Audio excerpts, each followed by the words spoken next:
You weren't created to barely make it, to constantly struggle, to always be in lack, shortage, or survival mode. You were created for more. You were designed for abundance. Not just in your finances, but in peace, in joy, in influence, in purpose. But the truth is, we don't experience abundance just because we hope for it. We have to be prepared for it.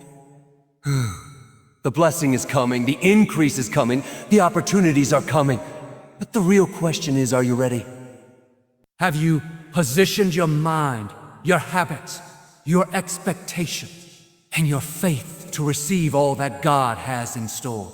Sometimes we're asking for more, but we're not prepared for more. We want big things, but we're still operating with a small mindset. We pray for doors to open, but we haven't cleared the space to walk through them. That's why preparation is not a suggestion. It's a signal to heaven that you're serious about the next level. If you've been in a season of waiting, a season of stretching, a season of discipline, don't despise it. It may just be God's way of getting you prepared for abundance. When you're believing for something great, you have to prepare like it's already on the way. You can't live your life asking for more, but holding on to what's no longer meant for you. Making room is a spiritual principle. It's about positioning yourself for the increase before the increase arrives. It's saying, well, I may not see the blessing yet, but I'm going to act like it's already been dispatched.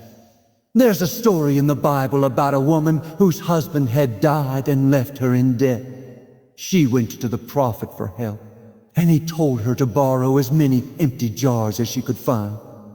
Then he said, start pouring the little oil you have into those jars. As long as there were empty jars, the oil kept flowing. But the moment there were no more jars, the oil stopped. That's the picture of what happens when we make room in our lives. God fills it. But when we're full of old thinking, distractions, or the past, we stop the flow of what God wants to bring. You may be asking for new relationships, but you're still tied to toxic ones. You may be praying for a better opportunity, but you've settled in your comfort zone. You may be dreaming of promotion, but you haven't cleared your schedule to handle the weight of greater responsibility.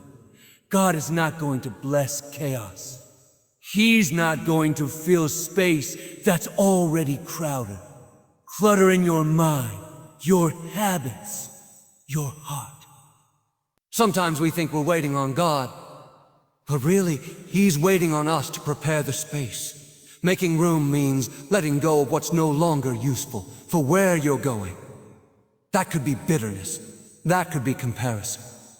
That could be an old way of thinking that served you in one season, but is now holding you back in the next. Don't let your past take up the space reserved for your future. Some people stay stuck not because they don't want change, but because they won't release what needs to go. You can't carry both. If your hands are full of yesterday, how will you receive what's coming tomorrow? It's not always easy to clear things out. Letting go requires trust.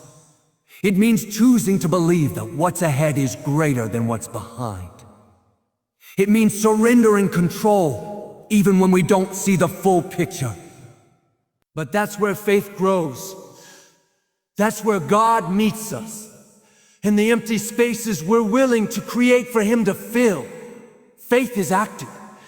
It's not just hoping things get better. It's making preparations in advance. You wouldn't invite guests over for dinner and then forget to set the table. You wouldn't plan a celebration and not clean the house. Why? Because preparation is a signal of expectation. When you take steps to get ready, you're showing that you believe something good is on the way. That's what making room is. It's acting in faith, cleaning out the spiritual, emotional, and practical space, so you're ready to receive. Maybe for you, making room means getting rid of negative self-talk. You've been believing for confidence, but every time you look in the mirror, you tear yourself down. You can't receive abundance while speaking defeat. Or maybe you're asking God to enlarge your territory, but you haven't taken time to develop your skills or stretch your mindset. Preparation makes room. The more you prepare, the more you expand your capacity. There's a reason God allows us to go through seasons of pruning. He's cutting back the old to make room for the new. That disappointment, it wasn't punishment, it was preparation. That closed door, it didn't limit you. It freed up space. That delay, it didn't deny you. It made sure you'd be mature enough to handle the blessing when it comes. If you could see what God is orchestrating behind the scenes, you'd stop fighting the pruning and start embracing it. Some of you are right on the edge of abundance. You've been praying, hoping, but nothing's moved yet. Don't be discouraged. Maybe it's time to make a little more room. Go through your heart and ask, what's taking up space that needs to go? Check your schedule, your habits, your friendships. Do a spiritual inventory. Are there jars in your life that are still empty, ready to be filled? Or are you holding on to what you should have released long ago? This is not the time to hold back. This is the time to stretch your faith and prepare for the overflow. You were not meant to just survive. There's more ahead than you can imagine. But it's going to take intentional space. Clear out what's hindering. Remove what's distracting. Let go of what no longer belongs. The blessing is waiting for room to land. When you show heaven that you're prepared, heaven will respond with abundance. You can't step into an abundant future while carrying a limited view of yourself. The truth is, how you see yourself will determine how far you go in life. Not how others see you, not what they think about you, but how you see you. You can pray all day for blessings, you can ask for favor, you can declare increase. But if deep down you don't believe you're worthy, will sabotage the very thing you're asking for.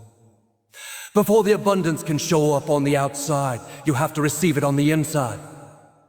Your self-image is like a container.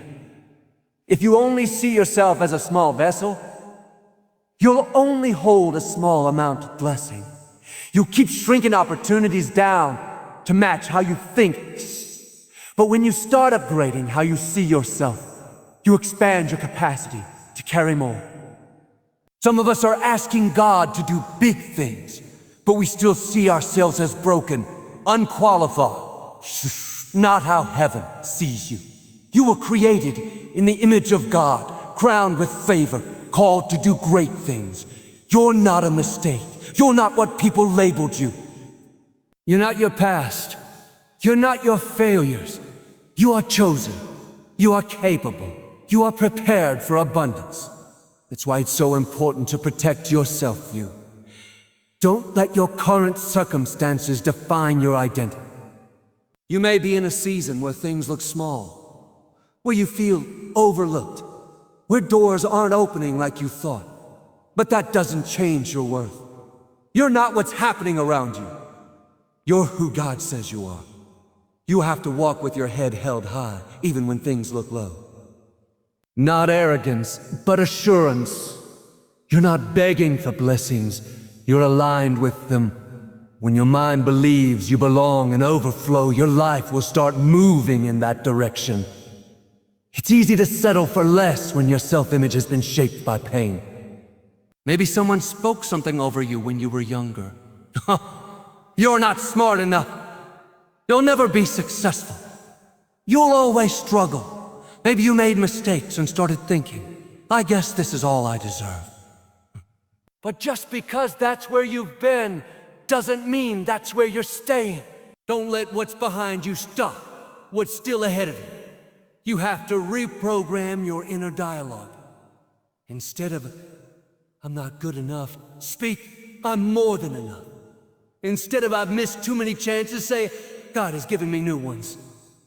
Instead of, I can't do this, declare, I am built for this. You will never consistently live above the image you hold of yourself. That's why people who win the lottery often go broke within a few years. It's not that they didn't have abundance, it's that they weren't prepared for it inside. They still saw themselves unworthy of wealth, so they unconsciously gave it away. The same thing can happen in relationships, in careers, in spiritual growth. When you don't believe you're valuable, you'll keep pushing away the very things meant to bless you. But here's the good news. You can change your self-image. May have been damaged by rejection, disappointment, or years of underestimating yourself, but it can be renewed. It starts with your words. Every day, speak life over yourself. Look in the mirror and say, I am capable. I am worthy. I am destined for more. The enemy wants to attack your identity because he knows if he can get you to believe a lie about yourself, he can keep you small. But when you get in agreement with God's truth, something shifts. You stop shrinking blessings. You stop apologizing for being blessed. You stop hiding your gifts just to make others comfortable. You show up like someone who knows they belong in the room. You weren't made to live in fear, doubt, or low expectations. You were created to dream big, think big, believe big. Start seeing yourself as a leader, as a difference maker, as someone who carries greatness. Don't wait until you get the promotion to start acting like you're qualified. Don't wait until you have the title to walk in authority. Don't wait until the finances come to feel secure. Believe you're that person now. Abundance doesn't change your identity. It confirms it. When you upgrade your self-image, you begin to attract what matches your mindset. Opportunities show up. The right people find you. Doors that were once closed begin to open. It's not magic, it's alignment. You're no longer chasing abundance, you're walking in sync with it. It's the power of seeing yourself through God's eyes. That's how you get ready, not just to receive more, but to sustain it. So today, ask yourself, do I see myself as someone prepared for abundance? If not, it's time to shift that view. Let go of the labels, cancel the lies, renew your identity. When you begin to believe you are ready, able, and chosen, the blessings won't just find you, they'll fit you. The mind is the battleground for abundance. What you think about consistently becomes the atmosphere you live in. You can have all the potential in the world, but if your thinking is locked in scarcity, you'll never experience the fullness of what's already been prepared for you. Scarcity thinking says, there's not enough, oh, not enough. I'll never get ahead. It keeps you playing small, settling for crumbs, and feeling like you're always behind. But expectation thinking is different. Expectation says that something good is on the way. Doors are opening. I'm in the right place for the right time. The shift from scarcity to expectation is the shift that prepares you for abundance. You can't live expecting the worst and then wonder why the best never arrives. Your thoughts set the temperature of your life. If you're always thinking things never work out for me, you're putting up a mental wall against progress. If you're constantly comparing yourself to others, feeling like you don't measure up, you're limiting what God wants to release in your life. But when you change your thinking, you change your world. Your mindset becomes a magnet. What you expect, you begin to attract. When you expect increase, when you expect favor, you walk with confidence. When you expect miracles, you make room for them. Scarcity is rooted in fear. It's the belief that there's only so much to go around, and if someone else is blessed, then there won't be enough left for you. But God doesn't run out. He's not limited by the economy, by inflation, by what family you came from, or by what resources you see in your hands right now. He owns it all. He's not trying to withhold from you. He's trying to see if you're ready for what he's trying to send. Expectation is not about arrogance, it's about alignment. You're not demanding something that isn't yours. You're positioning your heart to receive what's already been written into your story. One of the greatest examples of expectation thinking is found in the story of the woman with the issue of blood. For 12 years she was sick, rejected, labeled unclean. But one day she said to herself, if I can just touch the hem of his garment, I'll be healed. That's expectation. That's faith in motion. She could have stayed stuck in her scarcity mindset. Nothing will change. I'll always be this way. But instead, she believed that breakthrough was within reach, and that belief moved her into position. She got what she expected. Not just because she hoped for it, because she believed it so deeply that it changed her behavior. What if the next chapter of your life isn't about trying harder, but thinking higher? What if the blessing is already on the way, but your mind needs to be conditioned to receive it? Sometimes we're not being tested in our effort. We're being tested in our expectation. God is saying, will you believe I can do more with your life than what you see right now? Scarcity will always give you a reason to stay stuck. Expectation will always call you forward. That's why the enemy works overtime to plant seeds of doubt, delay, and disappointment. He knows if he can lower your expectations, he can lower your outcomes. But you have the power to choose what you dwell on. Start training your mind to agree with the promise, not the problem. Instead of saying, I never get a break, declare. Declare divine connection. Instead of thinking, I'm too old to change, declare, my best years are still ahead of me. Instead of fearing lack, say, I live in overflow. Don't wait for your situation to change. Change your expectation, and your situation will follow.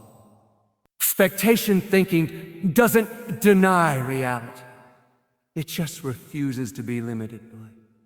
You may not have all the answers right, may not see the provision, the opportunity, the healing, but that doesn't mean it's not on the way. Keep your heart open. Keep speaking life. Keep preparing like it's already been dispatched. The blessing is often delayed by nothing more than our own disbelief.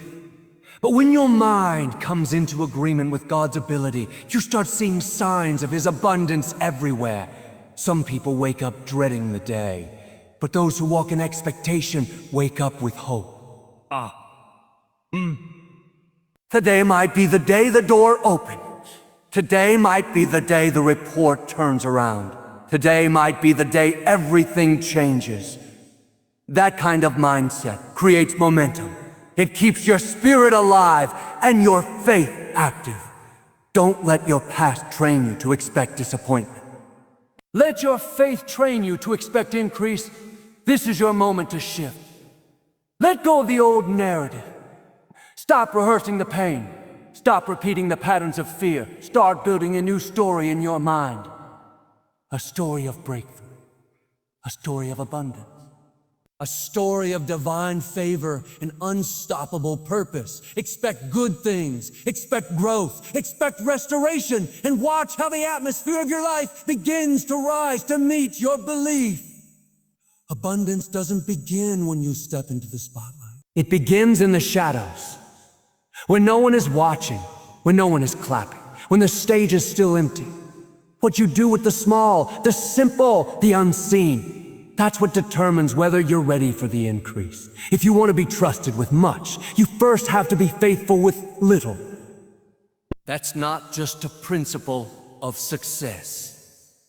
It's a law of the kingdom. You can't ask God for more while despising what's already in your hand.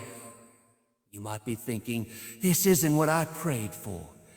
This job isn't what I dreamed of. This season feels small. This opportunity seems insignificant. But what you call small, God calls a seed. And how you treat the seed determines what grows. Excellence in small things is what prepares the soil for abundance. If you're sloppy in the shadows, you won't have strength for the spotlight. If you're careless with the small responsibilities, you won't be trusted with the big assignments. When you show up early even though no one notices. When you give your best even when others are giving the bare minimum. When you clean up the room even though it's not your mess. When you encourage others even while you're fighting your own battles.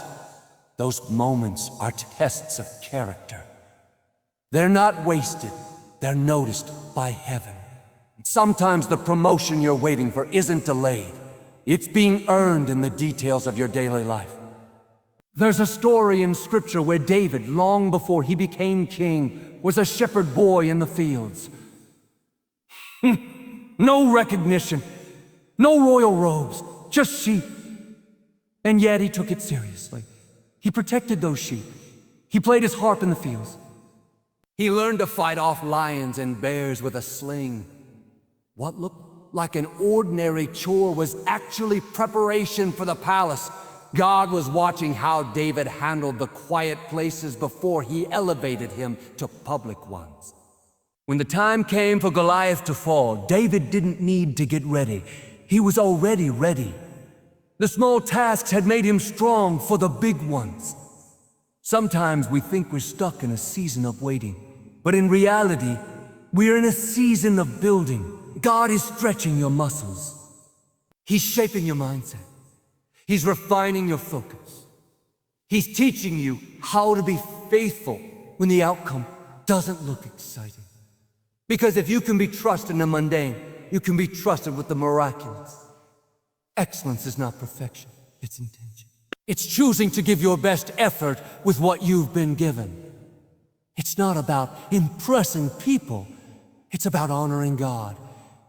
Excellence says, this may not be my final destination, but I'm going to treat it like it matters. When you do the small things well, you signal that you're ready for more. You don't grow by accident, you grow by being intentional. If you want abundance, show that you can be responsible with what's already in your hands.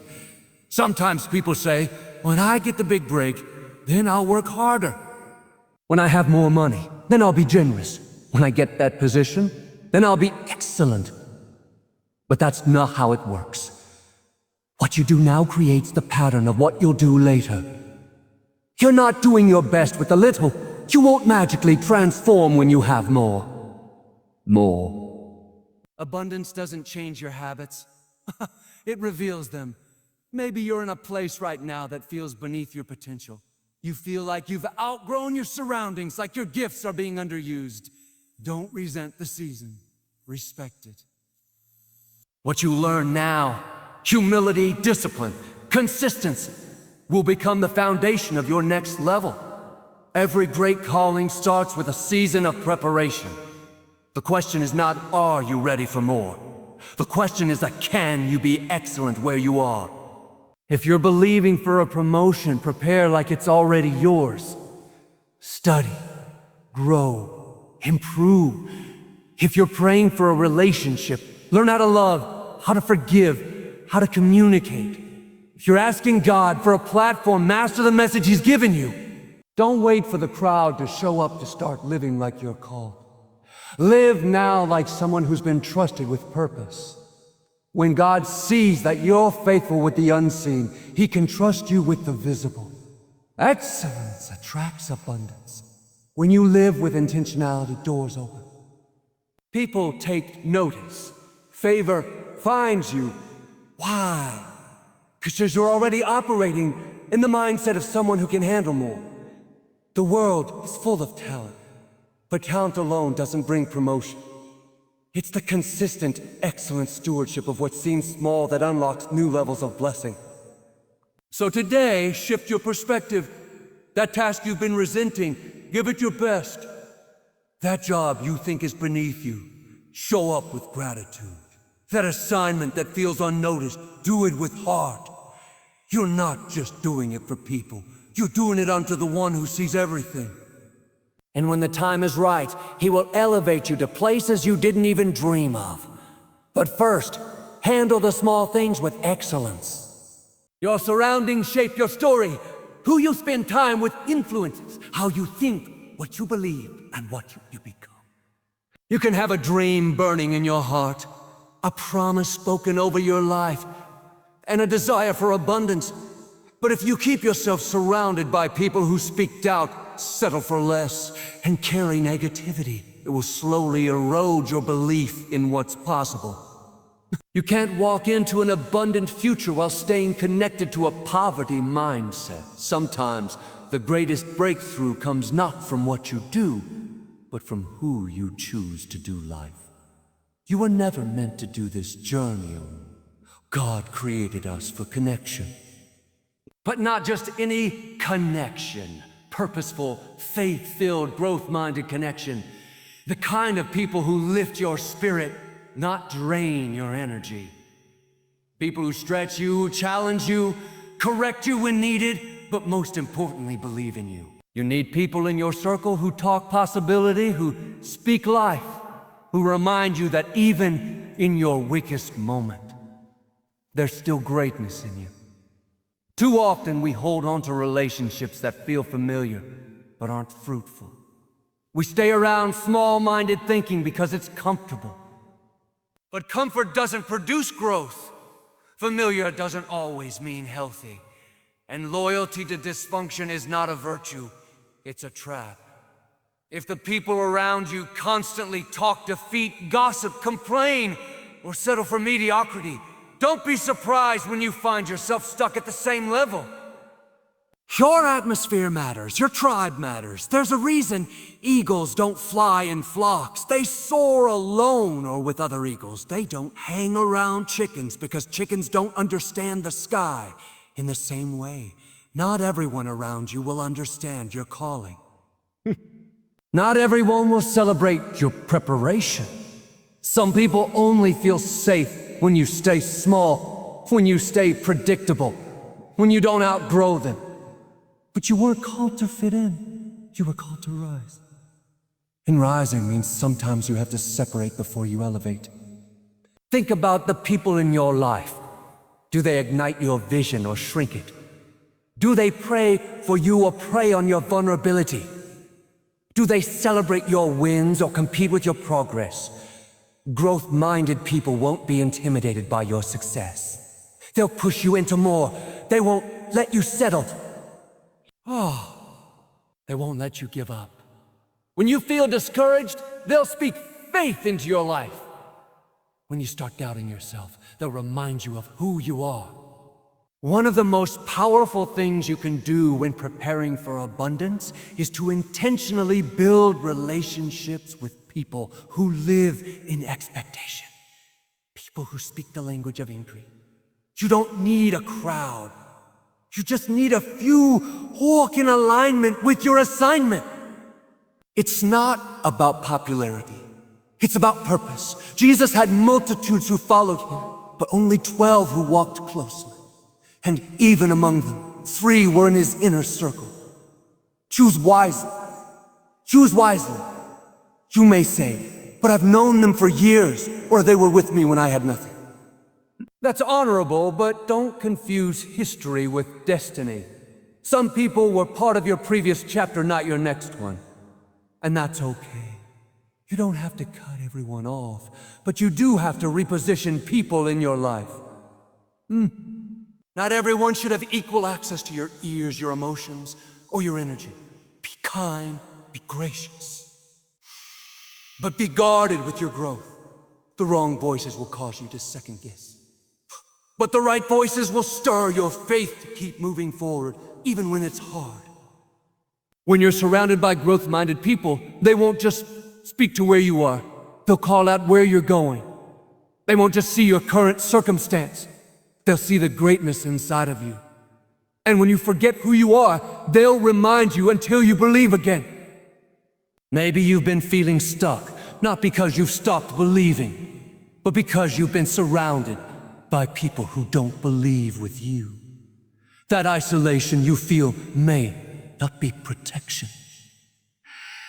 God may be creating space in your life to bring in new connections, fresh voices, divine relationships that will accelerate your growth. Don't resist the shift. Embrace it. Every promotion requires a new circle. Every level of abundance demands new alignment. You can love people, and still outgrow them. You can honor your past and still release it. You can be loyal without being limited. So start praying, God, bring the right people into my life. People who sharpen me. People who stir my faith. People who challenge me to grow. And while you're at it, be that kind of person for someone else. Be the encourager. Be the lifter. Be the one who reminds others of their worth. Because abundance is not just about material things. It's about relationships that feed your purpose. It's about conversations that fuel your faith. It's about connections that remind you. You're not alone on this journey. You're part of something bigger. And when the right people surround you, abundance becomes not just a destination, but a lifestyle. You can prepare your hands for abundance. You can prepare your habits for abundance. But until you prepare your words for abundance, you'll never fully walk in it. What you say every day is shaping what you see in your life. Just sounds in the air. They're seeds in the soil. They are creating the environment you live in. You can't speak defeat and expect victory. You can't speak lack and expect overflow. If you want to live in abundance, you have to learn to speak its language. There is power in your declaration. Scripture says, life and death are in the power of the tongue. That means your words have creative force. When you speak, you're either planting seeds of increase or seeds of limitation. Too many people cancel their own prayers with their conversation. They pray for breakthrough in the morning and complain about their situation by lunch. They declare favor on Sunday but speak fear Monday through Saturday. Your breakthrough isn't just waiting on your faith. It's waiting on your vocabulary. Speaking the language of abundance means getting in agreement with what God says, not with what fear says, not with what your past says, not with what people have said about you. It's declaring what you believe before you see it. It's calling things that are not as though they were. You may not see the resources yet, but you declare, I have more than enough. You may not feel strong, but you say, I am anointed for this. You may not see the door open yet, but you speak, the right opportunity is coming to me. This kind of speaking isn't just about positive thinking. It's about prophetic living. Your words go ahead of you and prepare the way. You're not just reacting to your circumstance. You're creating an atmosphere of expectation. You're setting the tone for your day, your month, your year. If you speak scarcity, you'll subconsciously settle. But if you speak abundance, you'll begin to notice opportunities you never saw before. Not because they weren't there, but because now you're aligned to receive them. Think of your words like a thermostat. The temperature in your life rises or falls based on the settings coming out of your mouth. If you keep talking about how nothing's changing, how tired you are, how stressed you feel, how unfair life is, you're setting the temperature too low. You're freezing the atmosphere of blessing. But when you raise your language, when you begin to say, I am blessed, I am chosen, I am walking into something greater, you turn the heat up. You invite favor, you shift the climate around you. This doesn't mean you ignore reality. It means you don't let reality limit your faith. You can acknowledge the facts without surrendering to them. Maybe the doctor gave you a bad report, but don't speak sickness. Speak healing. Maybe you're in a financial valley, but don't speak defeat. Speak provision. Maybe you're walking through a storm, but don't declare the storm. Declare your peace. Abundance isn't about pretending everything is perfect. It's about refusing to let your tongue build a prison in the middle of the process.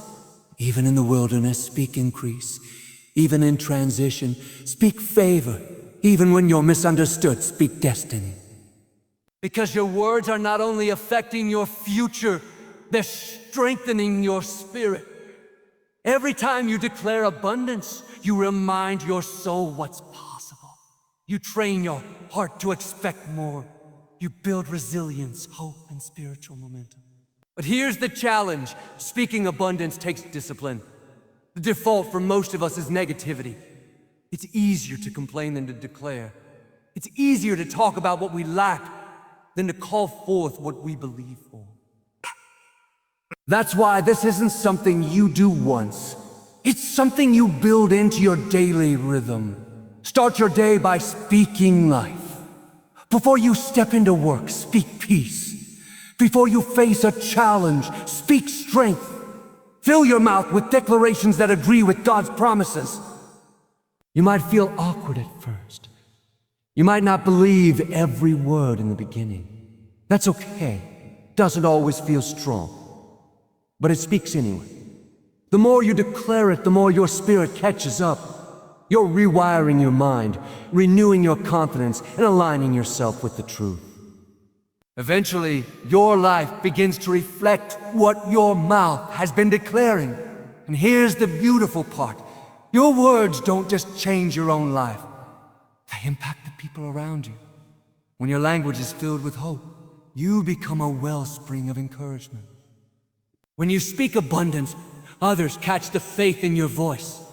You become a living example that life doesn't have to be lived from a place of lack. You shift atmosphere. You change rooms. You carry the sound of someone who is prepared, mentally, spiritually, emotionally, for the overflow that's coming. So from this day forward, make a decision. I will not let my mouth speak against my miracle. I will not allow my words to work against what I'm believing for.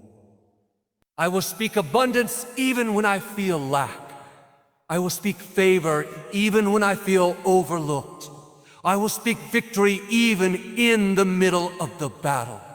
Because when I speak the language of abundance, I'm preparing not only my heart, but my world for the overflow that's already on its way. So wherever you are right now, whether you're standing in a season of waiting, walking through uncertainty, or already seeing glimpses of breakthrough, know this. You're not being overlooked, and you're not being left out. You are being prepared.